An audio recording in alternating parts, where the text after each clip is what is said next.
बड़े बूढ़े भी घर के बच्चे होते हैं। प्रकाश जी को बड़ी जोर की भूख लग रही थी। अंदर पोता पोती सभी खाना खा रहे थे। बहू को कई बार आवाज लगाने के बाद भी वो खाना लेकर नहीं आई। 1 घंटा होने को आया। सुबह से 4 बिस्कुट चाय पिए बैठे हैं। खाट पर प्रकाश जी कई टिक्की वाला, समोसे वाला और भी खाने पीने की ठेल लेकर आदमी गुजर गए सामने से। उन्हें देख 75 वर्षीय प्रकाश जी की भूख और जोरों से बढ़ गई। बाकी दिन तो सुबह बच्चों के स्कूल के लिए खाना बनता है, तो एक पराठा प्रकाश जी को भी मिल जाता है। पर ये इतवार का दिन तो 1 बजे तक खाना बन पाता है। आज तो बच्चों को भी मिल गया, पर घर के बूढ़े बच्चे को नहीं मिला। बेचारे सुबह भोर में ही नहाकर ठाकुर जी को नहलाकर खाने की राह देखते रहते हैं।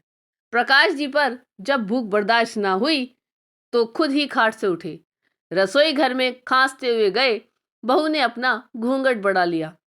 प्रकाश जी ने हॉट गैस से 2 रोटी निकाली, कुकर से गर्मा गर्म चावल निकाला, कढ़ाई से आलू गोभी की सब्जी कटोरी में डाल ली। समय बहुत लगा उन्हें बर्तन ढूंढने में। लगे भी क्यों ना, जब से पत्नी परलोक सिधारी, रसोई घर में आना ही बंद हो गया उनका। पूरा दिन बाहर बैठक में रहते हैं।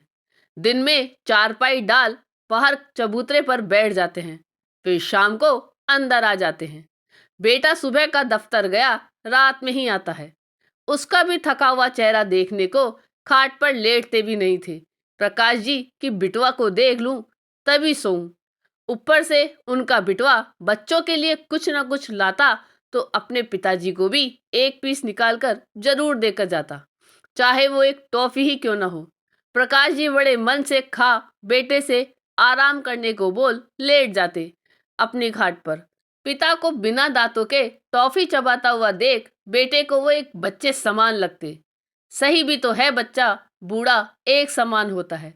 बहू भी खाना पानी उन्हें खाट पर दे जाती। जब आज भूख उनके बस में ना रही तो खुद ही चले आए हैं रसोई घर में।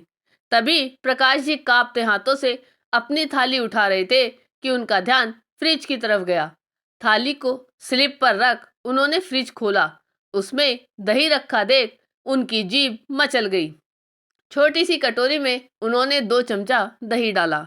बहू, दही रहता है तो मुझसे मना क्यों कर देती है कि पिताजी नहीं है। ला थोड़ा बूरा डाल दे, मुझे ना दिख रहा। बहू ने बिना कुछ बोले 2 चम्मच बूरा डाल दिया कटोरी में। इतने से क्या होगा, एक और चम्मच डाल। भाई, बिटवा ने मना कर रखा है सर्दी में दही देने को पिताजी को। उन्हें बहुत जल्दी जुकाम जो जकड़ लेता है, फिर दवाई खाते रहते हैं पूरे जाड़े।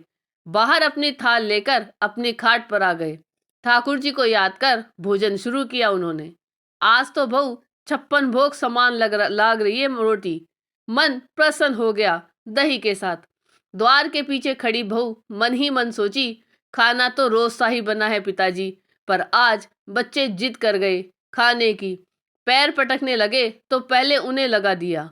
यह तो भूल हो गई कि मैं घर में एक और बच्चा है जो पैर तो नहीं पटकता, पर भूख तो उसे भी लगती है। अगले दिन से लहसुन का छौंक लगा। रायता रोज प्रकाश जी को उनकी थाल में दिया जाने लगा।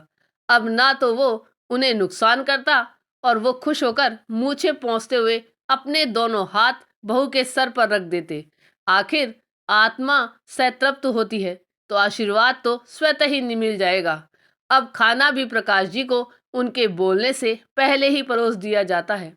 जिस घर के बड़े बूढ़े खुश हैं, उस घर में तो खुशियां चारों तरफ से बरसती है। आपको ये कहानी कैसी लगी, यह कमेंट करके जरूर बताइएगा। चैनल पे नए हो तो सब्सक्राइब जरूर कीजिएगा और वीडियो को लाइक और शेयर कीजिएगा। धन्यवाद।